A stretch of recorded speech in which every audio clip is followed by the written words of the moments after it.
What's up, everybody? Welcome back to Saturdays in the SEC, episode 162. We finally have stopped the streak of SEC coaches being fired at 3 weeks, so we don't have a new firing to talk about this week. But we did have both of us boots on the ground in the SEC this weekend, a couple different spots. Carden was up in Nashville for Auburn Vandy, and then I, after the podcast last week, ended up finding my way into a free ticket to Alabama LSU, so I was in Bryant-Denny Stadium Saturday night for the Alabama LSU game. So I believe that's the first time we've had both of us at games in the same weekend. We both been to games here or there, but not at the same time. So, interesting weekend, the SEC. We're going to start out in Tuscaloosa with Alabama LSU. First off, it was the first time I sat really close to the field and in the north end zone, kind of where the tunnel, if people that are familiar with Bryant-Denny. And, man, it was a great time, obviously.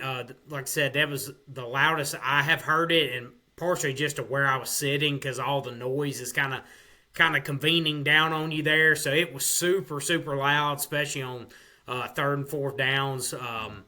But so first time I've ever been to Alabama LSU games, so I had a really good time. Like I said, seats were awesome, atmosphere was great. But kind of getting into the game a little bit, the big conversation here over the last couple of days is, Alabama's lack of run game. That's been a big topic of conversation. First game out of a bye week. They talked about, really trying to focus in on that, get some things going on the ground. It's been a problem all year, but I've heard a lot of conversation over the last, 48 hours or so. And kind of going back and looking at it, I think kind of a similar theme to all year long is I don't think it's just one particular area. I don't think it's necessarily, all scheme or all of the offensive line or all on the running back. I think it's a combination of all of those things, to be honest with you. And I've heard a couple points over the last day or two that I kind of wanted to reiterate. I heard like Brooks Austin on his channel talking about this. I heard Clint Lamb, who's on Cover Crimson, that covers Alabama. And I thought they made some really good points of, this Alabama offense and the personnel they have on the offensive line. You kind of look at some of the offensive linemen they had at Washington, these athletic guys, they love to pull their tackles, pull their guards, get out in the run game. And they had not necessarily, I guess you could kind of say undersized offensive linemen, but guys that were just really, really athletic, like Parker Brailsford. Like, he's a prime example, came with him from Washington. He's been super successful at Alabama. They need more guys like that, I think, to fit the kind of run scheme that they want. Last year in the passing game, Jalen Milroe just didn't really fit what they want to do. Now, this year in Ty Simpson, they have more of what they want to do. And they've been able to really take big leaps in that area. But I think in the run game, they don't really have the personnel exactly to run what they want to in the run game. So I think that's been a problem. I think some of the running backs, I think Jam Miller in particular has missed a couple, not pressing the hole quite well enough. Some of the other backs as well. So I think that's been a little bit of an issue at times, and then obviously some of the offensive linemen just missing a few assignments here and there. So I think it's just one of those things where I don't know how great it's going to be this year. I do think there are things they can get better to make it, a little bit more, two-dimensional, not having to just rely on the passing game so often. They found themselves in second and third and longs quite a bit in this game. I think they were third and 7.5 was the average third down to go in this game. But kind of want to highlight the defense a little bit. Thought both defenses played out of their minds. We're flying to the football. I think it was one of the better defensive games I've seen from Alabama in a while against a high-level opponent. Just thought, man, guys were getting after it. I know LSU's not a great running team, but they did shut that down. Same thing for LSU, shut Alabama's run game down. And this game was on both quarterbacks, and obviously that's favoring Alabama in that scenario. Garrett Nussmeier got pulled in the third quarter. I think with Michael Van Buren being a little bit more of a running threat, I think they were trying to change it up a little bit. He took a bad sack in the red zone on third down, and I think they kind of pulled the plug after that. He was getting hit a good bit. But, yeah, all in all, I think Alabama had a couple plays there to hit that they just missed. One in particular, Jeremy Bernard, it's running right into my arms, basically, and, man, just overthrew him just slightly. But, yeah, all in all, really, really great defensive game. Alabama did enough to get the win. And then, obviously, like I said, I really enjoyed my time down there. It's the first time I've been to a football game in a little while, and particularly sitting that close. So, a lot of fun there. It's always a fun game. And, Alabama did enough to get the win, and obviously got a big test this weekend. Yeah, 100%. Alabama started this probably the slowest start they've had maybe all season. They just kind of sputtered out of the gate. Kind of just sloppy play on both sides. It was just the not the Alabama LSU game that we're used to seeing of the past, but like you said, Alabama found a way to do it, and really their defense just sacked up and pretty much put the team on their back. Obviously, Ty Simpson goes for 300-plus yards through the air. He looked really good. He made some big boy throws for sure. But the defense didn't allow a touchdown, had a couple of turnovers, were on Nussmeier and had him hot all night. Like you said, ended up getting pulled later in the game. But I thought that not a look-ahead moment, but this game didn't have quite the stature it usually does of years past, where potential SEC championship berth on the line, potential playoff berth on the line. LSU season's already kind of done. They're going through all the crap with Brian Kelly and all the lawsuits coming out now. There's a lot of distractions in that building right now. But like you said, the defense looked phenomenal, but offensively, I thought they got kind of slow. And I wanted to get your opinion on this. Do you think that it was maybe a look-ahead spot in the sense of they got Oklahoma next week or this coming week, revenge from last year, kind of playoff SEC championship kind of in hanging in limbo depending on this game in Oklahoma. They drop it. It really hurts their chances moving forward. Oklahoma still got a chance to get in the playoffs, so that I think this coming week is going to be a really good matchup. But I just want to get your thoughts on that. Do you think, because that's what it seemed like to me when I went back and watched it back, that it was just kind of not sluggish, it was just, I don't know, they didn't look like they were out there firing on all cylinders, and it kind of looked similar to a look-ahead type spot to me. Yeah, I think, offensively it definitely felt that way. Like I said, out of sync. And to be honest, they've really kind of been out of sync the last couple weeks, honestly, or at least the South Carolina game.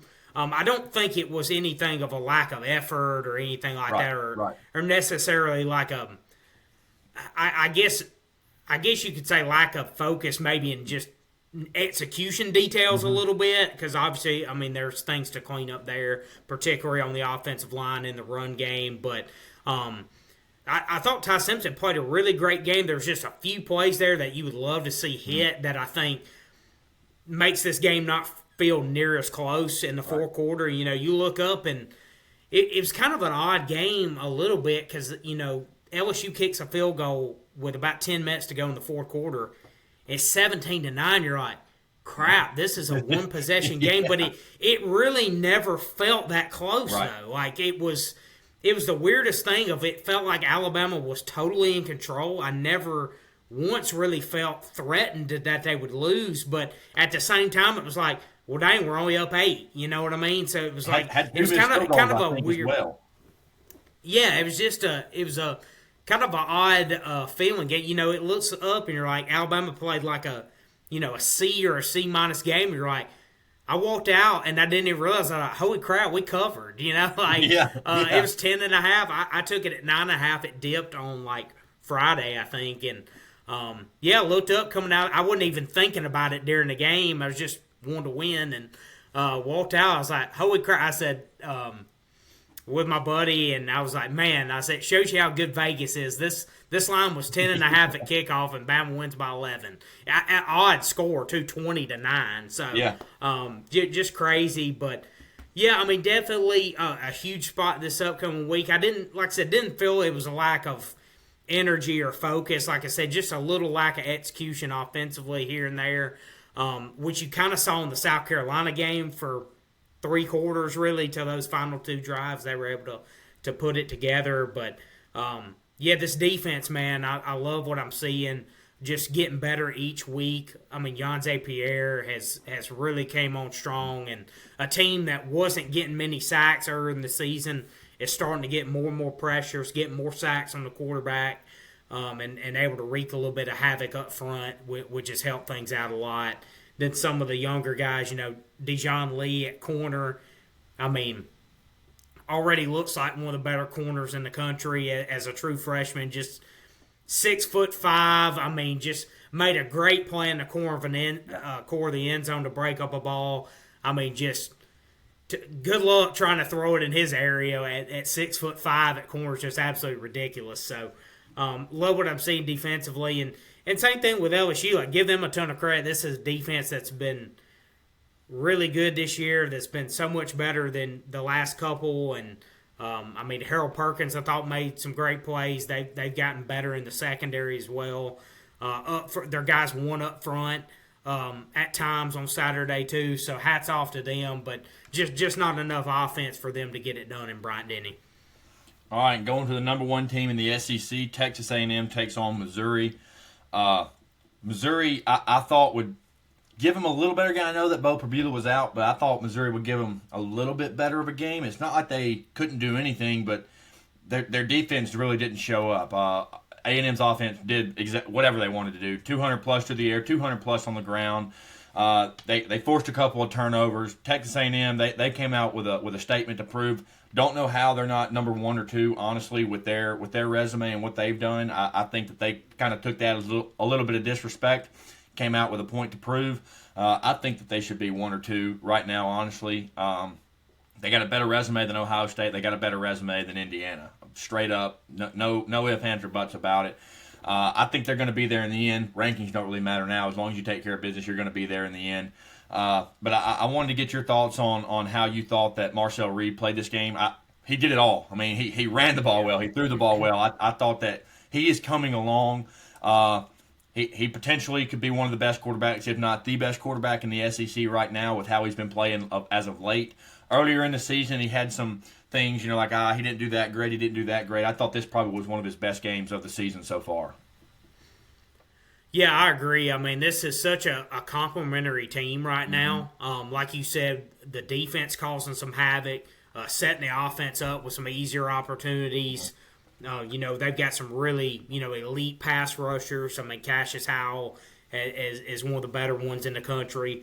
I just love watching this team play, honestly. Yeah. I mean, they have so much speed, so many athletes on both sides of the ball. I mean, they look like they're doing what, like, national champion contending teams do. Right. They're just going out, they're taking care of business. They're doing it in a multitude of ways, as we talked about this year. But, yeah, I definitely thought it was one of Marcel Reed's, maybe his best game of the season, honestly. Is right up there. I love these wideouts, man. They're so explosive. I love this run game with Reuben Owens. I mean, they had 6 explosive runs in this game. Both wideouts were really effective. Casey Concepcion took a screen. I mean, like I said, takes a little inside screen, great blocking on the outside. He goes up, takes it 50 yards for a touchdown. I mean, just electric. Missouri was shut out in the second half here. A&M just made Missouri completely one-dimensional. Like, Missouri had some success on the ground, which, is going to happen with them, but, like, Matt Zollers threw for 77 yards, I think. So it was just A&M just made them completely one-dimensional. Like I said, had a couple turnovers to set up some easy scores for themselves. So, yeah, I love this A&M team, man. I agree with you. I think they're playing as well, certainly, or better than anybody right now. I think with the resume and being undefeated in the SEC right now, they played a tougher conference schedule, obviously, than Ohio State and Indiana have. They have a road win at Notre Dame, who's top 10 in the rankings right now, which Ohio State also has a win against Texas, who's now in the top 10. And, Indiana has a win over Oregon, so all those are pretty similar. But I just think A&M's overall body of work being in the SEC is better at this point. But like you said, those things are going to play themselves out if they keep winning. But yeah, I absolutely love this A&M team, and they look like if they continue to build and all, they very well could find themselves playing January 19th this year. Yeah, they heard our podcast earlier in the year in the previews, and they said, heard us say, no SEC team's going to go undefeated, blah, blah, blah. They said, hold my beer and watch this because we're about to prove you wrong. I know that they got a couple games left, a quarter of the season left, and they still got to play Texas at the end of the year, but I just don't see a team that can go toe-to-toe with this team right now completely. This, like you said, is a 100% complete team. They played great complementary football. I agree. They're my favorite to win the SEC. They're my favorite to win the national championship as we sit right here on November 11th. But I thought that Marcel Reed played again his best game of the season, and he's given this team that identity. I believe truly that it starts with your quarterback. Your quarterback's got that identity. The rest of your team is going to absorb it, and just the way he plays, he's got some moxie. He's not a Johnny Manziel type with his attitude. Plays a lot like him, but he's got the same moxie that he does. It's just with a little less arrogance. I don't know. There's just something about him. You don't take your eyes off 10 when you're watching Texas A&M play. He's electric every snap. He is a must see TV when number 10's on the field for A&M. Yeah, I mean, he just kind of he exemplifies their team. Like, number one, I mean, he's a great athlete, which they have a ton of. I mean, you look at their receiving corps, athletes everywhere. Running backs, athletes everywhere. Defensive line, athletes everywhere. So it's just like he's kind of like he fits that team. You know what I mean? Like, that's kind of what that team is. They got elite speed, elite athleticism, all across the field. So, like you said, he's just gaining confidence, as the weeks roll on here. And I think his best football is ahead of him, and same with that team. So yeah, they're playing really well right now, and I mean they're going to be in it. It's just one of those things though. You saw it with Oregon last year, who was great all year, and then it's just like one game, one a little bit off. It just nobody can really get too high or too low because, man, you get to this time of year, and with them, I mean, they're going to be in the playoff. Like, they don't really have to worry about in the regular season, but, man, when you get to postseason play in the playoffs and you get playing teams that are fairly equal to you, it's just, man, one off game or one off half can end your season. That's it. That's the only tough part about it, and but no, I love this team the way they're playing right now. They're playing better than anyone, in my opinion, too. And I'm excited to see how they finish this year. And obviously, as we talked about that rivalry weekend and highlighted by Texas and Texas A&M is going to be just a electric end to the regular season coming up here in a few weeks. Absolutely. Vanderbilt, they're also sitting at 8-2. They're trying to make a case for themselves to get a playoff berth as well. And man, they're playing just as good as anybody. The same way A&M has found ways to win in multiple different ways. So is Vanderbilt. They've let a few slip. Started out slow a few weeks ago against Texas. Clawed back. Just didn't quite have enough there at the end. This weekend, same thing. Auburn jumped out on them early, and they found a way to claw back and ended up getting their way back in it. The biggest thing for me, for Vanderbilt, the biggest, I don't say turning point because it was fairly early, but the momentum shifter, I'll say, especially being at home. Right before half, Auburn drives down, scores, or kicks a field goal. I cannot remember the exact score, but Vanderbilt has 1:15 before half, and in 3 plays, they drive down and punch it in the end zone. That was the biggest momentum shifter, and all right, this team's legit. They're going to be in it till the end. Auburn's not going to pull away from this one. When they were able to score a touchdown in 3 minutes, in 3 plays right before half, Auburn goes down, ends up Ashton Daniels breaks off a touchdown run, 20-something yard touchdown run, gets called back for holding. Auburn ends up having to settle for a field goal. That was also a big momentum shifter there for Vandy because Auburn would have taken a 24-17 14 lead or 24-17 lead going into half, or 24-10 lead. I can't remember the exact score. 24-10, I believe. It's 24-10, yeah. Yeah, 24-10 going into half. It ended up having to be 17-10 or 20-10 going into half instead. So that helped Vanderbilt tremendously. Not blaming this on Auburn's loss at all. But Vanderbilt played a whole entire 4 quarters in an overtime, and they had 0 holding penalties called. I thought that there was a bunch of blatant holds missed for Vanderbilt. Now, granted, Auburn had a touchdown, one of Ashton Daniels' touchdown runs there around the edge. That Auburn's receiver was holding that defender, and it was a no call. So, they washed out a little bit, but having 0 hold calls all game, that's a little, I don't know about that. Auburn had some face mask calls. They sacked Diego on 3rd down, had a face mask call, gave him a fresh set. They ended up going down, getting points out of it. Later on in the game, same thing, had a big stop, had another face mask down the field. So Auburn just got in their way again a little bit. Who would have thought that the defense would have been the reason Auburn lost this game with how this season's been going? The offense, man, looked phenomenal. Finally gave it over to Derek Nix, let him do his thing. And the offense looked great. Actually seeing the balls thrown over the middle of the field was eye-opening and refreshing because we haven't seen that all season. Vanderbilt was playing a little bit of cushion with their defenders. Their cover, they were giving them 5-6 yards of cushion. So Auburn was taking a short little 3-4 yard slants and hitches and things along those lines.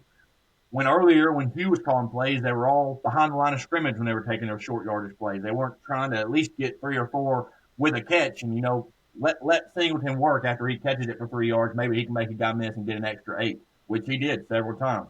Same thing with Cam Coleman, same thing with Perry Thompson. I thought the offense, man, looked great. Jeremiah Cobb, 115 yards, ran the ball extremely well. Auburn's defense was able to hold Vanderbilt. They made them fairly one-dimensional outside of Diego Pavia. Diego Pavia ran for 100-plus yards. He looked really good, just scrambled out of the pocket.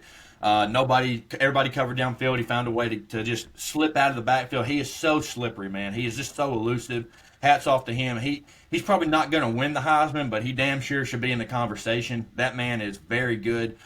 He is a whole reason that Vanderbilt has turned around the way that it has the last few years. So, hats off to him. Played a really good game, put the team on his back and found a way to win. But also, Hugh Freeze, man, he deserves to pay all $15.8 million back to Auburn because that was straight up highway robbery. You're there for 3 years and you can't do anything with the offense. And in the first week, in a week of preparation, you got an interim head coach who's a defensive guy who's part of the offensive meetings now, and then he just hands it over fully to Derek Nix to make the play calls. And the offense this was the first game in 3 years that it's felt like, oh, Auburn's down, the offense is on the field. I feel like there's a chance that Auburn can answer right here. And they did every single time until the overtime. They answered every single time. That was really refreshing to see. Again, like Durkin said, no moral victories. Nobody likes losing, blah, blah, blah. I agree with that. There was definitely some frustrating things that went on. Auburn jumping off sides, had 5 false starts on the game, killed some drives, had some holds that killed drives. Like I said, the 2 face mask penalties on defense that extended drives when Auburn had stops. I will say, not claiming to be an offensive coordinator here, I thought fourth and 7 in overtime. This is, games on the line. You convert here, games, keep going. You don't, game's over. They go to the back corner of the end zone on 4th and 7 when they could have got a first down. I didn't necessarily agree with that play call because there's not the percentage of that ball being completed is not very high. I know it's Cam Coleman. I know he made that catch earlier, a couple drives earlier with a one-handed catch in the back of the end zone. They went back the very next play for the 2-point conversion, ran the same thing, and he came down with it too. I get that it's Cam Coleman. He's an alien. But 4th and 7, game on the line, I didn't necessarily think that was the best play call. Now, granted, if it had worked, it would have been the best play call in the world. I just thought that at least try and get to the sticks and then keep it going. But whatever. Again, Auburn, the fans there were there. They were loud. They traveled. One of the most exciting games I've ever been to. One of the more entertaining games of the college football season so far. But again, hats off to Vandy. They were down 2 possessions early. I mean, quick, and then they fought back, found a way to win. They made it happen. They're a very good team. I think that they're going to be in the playoffs. I truly do.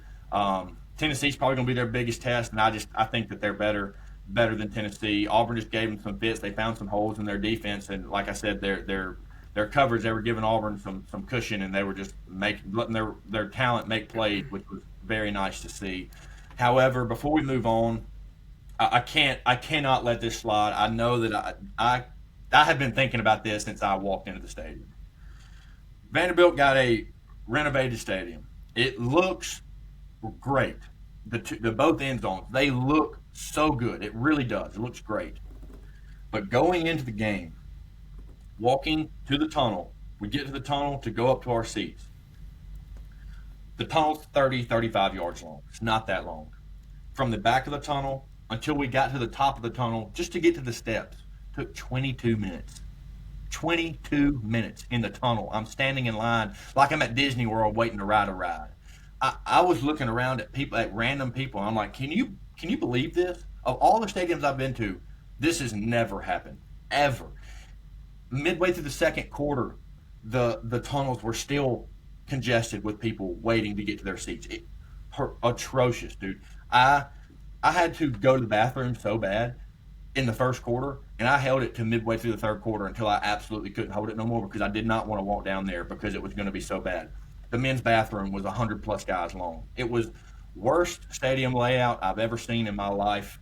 To call yourself an SEC school and have a stadium layout like that is embarrassing. Again, I've been to several stadiums, can count them on 2 hands, and I've never ever witnessed that in my life. I was baffled by it, still baffled by it. I was very upset and annoyed going into the game to get to my seats that it took that long.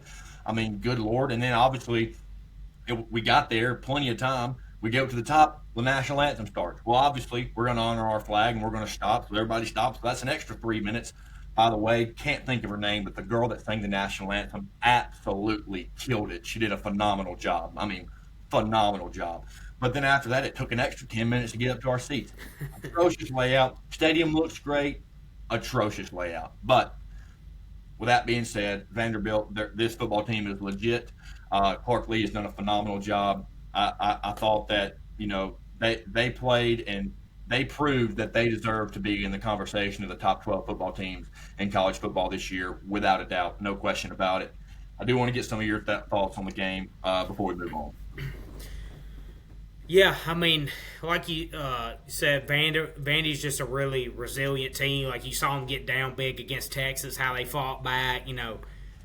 Not quite as big of a hole in this game, but I was actually going to say the same thing you said when you said before halftime, them going 3 plays, 75 yards to cut it back to 7. And, Auburn ultimately ended up getting a field goal going in the half to go up 20-10. But I thought that was a huge, sequence to get momentum back a little bit on their side and kind of give them a much better chance in the second half. 3 plays, 75 yards. I think if Auburn's able to kind of hold them back there, then Auburn probably ends up winning that game. It's just, it was crazy to see, like you said, with Auburn. The offense has been a problem all year. Defense been great, and it just kind of flipped on itself a little bit. And you got to give Vandy a lot of credit in that for Diego Pavia making plays, but that was crazy to see. I think Durkin might have had a little too much on his plate being head man and defensive coordinator this week. You could clearly see it on game day, but I think it was just a little too much for him this week. Not that it's a problem, it just is what it is. I think it was just a little too much. Yeah, I agree. Obviously a lot of extra responsibilities when you're the head man now, and but yeah, just looking at Auburn's offense, I like the fact too they went up tempo. Like, you know what I mean? It's very like quick. You're kind of just playing. You're not overthinking things a little bit. You're getting the ball out of your quarterback's hand. You're taking what they're giving you. You're not trying to, you're not really trying to force things. You're kind of, like I said, letting it come to you. And thought Ashton Downs did a great job of that early on. Like you said, like Auburn's got playmakers, man. Get the ball in their hands and let them make a play. And they did that a lot in this game. Eric Singleton had a really nice game. Cam Coleman one-on-one. Throw it out to him, man. You see the kind of plays this guy's able to make. He is He made extremely tough. top 10 catches. Yeah, you see what kind of plays this guy can make one-on-one. It's like, hey, throw one out there sometimes. Let him make a play. Like, more often than not, he's going to be able to do that. Was the 4th and 7 to end the game? He was double covered on that, wasn't he? That wasn't like a one-on-one, I don't think. So two guys on him. It wasn't a great ball, but two guys on him, and that's when he dropped back and threw it. I was like, why him? Like, I get why. I get it's Cam Coleman, but like in that moment, they know that's the guy that you want to go to. Like, I didn't understand the reason to go to the end zone there. It wasn't necessary. If it was 4th and goal, obviously. 4th and 7, get to the sticks. Like, that's what I was just so baffled with. Again, that he went to him double coverage, but also that it was like, you don't have to go to the end zone here, so why are you end all be all right here? That was my biggest concern or problem with it, I guess. But yeah, for sure. I can't have too much of a problem because he caught a fantastic game. Oh yeah, 100%. I loved them going up tempo. Was great. Like I said, getting the ball out of his hands.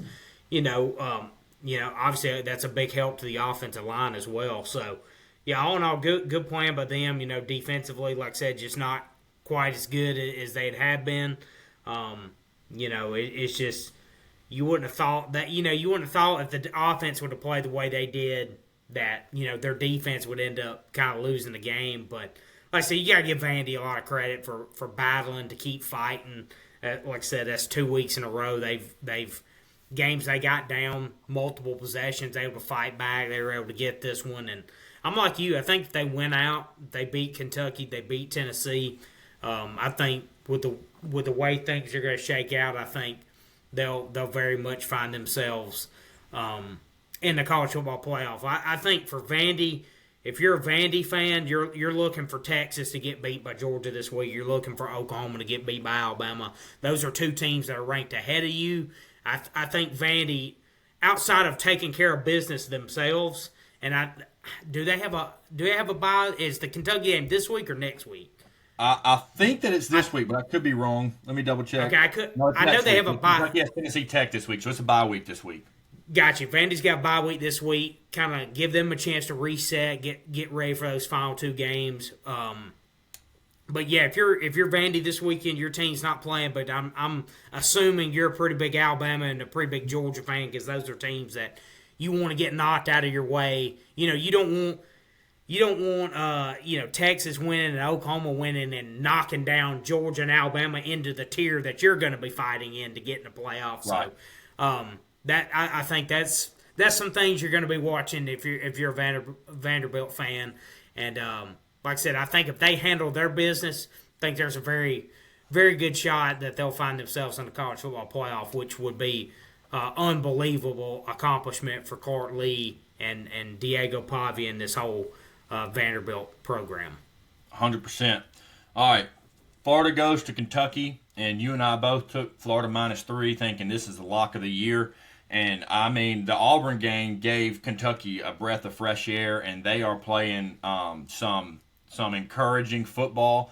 I thought that, offensively, Coder Bowley is finding his way. This is his, I think, fifth or sixth game, and he's finding his way. He looked really good, had a couple of really good passes there.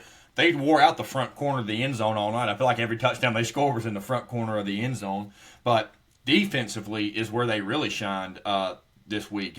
Forced 4 turnovers, 3 interceptions, and a fumble. Without muffing a punt, Florida doesn't score a single touchdown this game. Like, this game is 38-0 if they don't muff a punt. I thought that they played some inspiring football. They are out there. They know that their season's over. They don't really have anything to play for, playing for bowl eligibility, really. But they came out playing with their hair on fire, which no one's shocked that their defense is good. A Mark Stoops team's always going to have a strong-nosed defense. But, man, the way that they played and the way they were able to consistently move the ball down the field on offense. Now, they had some turnovers as well. They had some fumbles. They did some things that weren't great on offense, and threw an interception. But I thought, as a whole, their consistency with being able to move the ball down the field with pretty much ease was nice, especially against this Florida defense. Now, this Florida team might not have the same drive and effort that they're given earlier in the year, but this Florida defense is a really good defense, and they pretty much did whatever they wanted to them. Now, granted, they had some favorable fields with all the turnovers they had, and DJ Lagway ended up getting benched for a freshman, and that guy looked really, really good. Can't think of his name right now, number 7. Trammell Jones. He looked really good. I mean, he wasn't in there a whole lot, and they were really having to throw it when he was in there. But I thought he looked good. But man, this Kentucky defense, they found their second gear after that Auburn game, and they came out this week swinging, and they looked really, really good, especially defensively. Yeah, I mean, it's crazy. Like, you're talking about 4 turnovers apiece for each team, and this was a 38-7 Kentucky win. Yeah. I did not see this one coming at all. I mean, obviously, we both took Florida in this game. I think the turnovers will take the air out of it more than anything. I mean, you've seen that at times where a team, if they turn a ball over multiple times, and like I said, I'm sure that Georgia game, that was a really inspired effort out of the bye week, and coming up short in that game, I'm sure probably had some effect on this game. Because really, and this is no disrespect to Kentucky, you have no business losing 38-7 to Kentucky. Not with like interim coach. Me and you with Florida's talent should not go to Kentucky and lose 38-7. Like, I mean, as you lose maybe, but not get our doors blown off. But that's what turnovers do to you, though. I mean, turnovers. I mean, this drive chart for Florida is ugly. I mean, interception, punt, touchdown, like you said, short field, only a 13 plays, fumble, punt, interception, end of half, punt, turnover on downs. So it's as bad as it gets, man. Yeah, just horrendous. But like I said, give Kentucky a lot of credit, inspired effort. They get the win at Auburn. Then, like I said, even with a lot of turnovers themselves, which a lot of those were after they were up pretty big. Yeah. Like they were up like 24-7 for a lot of these happen. Which they had 2 big explosive runs. Yeah, so like I said, those are things though that could have got Florida back in the game, but their defense did a great job of not letting that happen. And I tell you what, we've been talking about, and I mentioned earlier in the year, it's like, man, what about this Kentucky job coming open with the market and with the way Cutter Bowie's playing as a young quarterback, and the way Kentucky's playing here down the stretch, I think he's buying himself some more time, honestly. I really do. Yeah. With the market they're in, with the kind of buyout he has, I think these last couple weeks have probably taken that off the table. I could be wrong there, but I think with a young quarterback that, for your future, that looks pretty inspiring. Yeah, the way this defense is playing lately, like I said, the way they're kind of ending the season here, and just like I said, with the job market and the coaching market, you're having to jump in here with the LSUs, the Floridas, the Penn States, the Auburns. It's just not a great market to be in. So I think Mark Stoops is. I think he's back next year, honestly. I kind of didn't think that a couple weeks ago, but the way things have unfolded, and give Kentucky a lot of credit for pulling through here. We'll see how they finish the year, but I think he's probably going to buy himself a little bit more time. Like I said, a young quarterback playing the way he is, that definitely helps things a lot, too, keeping him on board. For sure. Georgia, the Battle of the Bulldogs, takes on Mississippi State. And they handle business, and the game was over pretty much as soon as it started. Mississippi State didn't find the end zone until midway through the third quarter. It was already 38-0 then, or 38-7 then. They turned the ball over early, had a fumble. Right after they recovered a fumble, they gave it right back to them. Turned the ball over, went for it on fourth down a couple times, and just couldn't convert. They were behind the sticks several times. Georgia was actually able to get to the quarterback, which is something we haven't seen too much of this from this Georgia team. In the past, that's Georgia's calling card, but they just really haven't been able to get pressure on the quarterback this season. They were able to get to him 3 times and bring him down 3 times, had a couple tackles for loss. This defense just played really well, and the offense looked really good too, which